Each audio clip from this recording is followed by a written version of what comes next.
Chères franchiseuses, chers franchiseurs, bonjour. L'exclusivité d'approvisionnement en franchise fait souvent débat, mais surtout fausse piste. En effet, l'exclusivité d'approvisionnement, c'est 100% ou rien.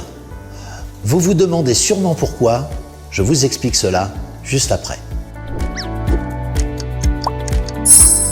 Tout d'abord, il faut préciser qu'aucune loi n'empêche un franchiseur à concéder un territoire d'exclusivité à un franchisé et de s'engager à n'y livrer que lui.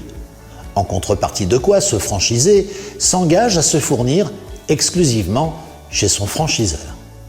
Le client, lui, bien entendu, reste libre d'acheter là où il veut. Ces dispositions doivent bien entendu respecter l'esprit de la loi sur deux aspects fondamentaux.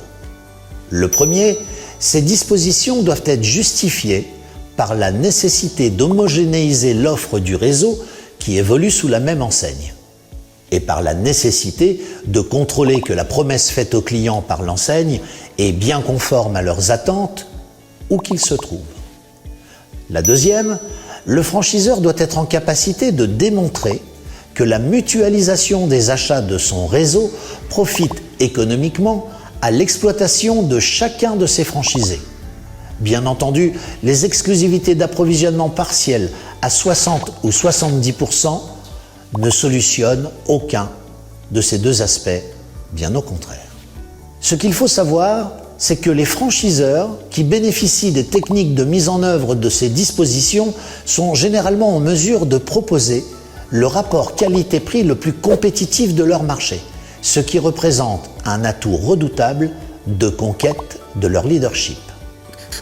Voilà, vous comprenez maintenant pourquoi l'exclusivité d'approvisionnement, c'est 100% ou rien. J'espère que cette vidéo vous a plu. Si c'est le cas, n'hésitez pas à liker et partager. Chères franchiseuses et chers franchiseurs, je vous remercie de votre attention et je vous dis à très bientôt.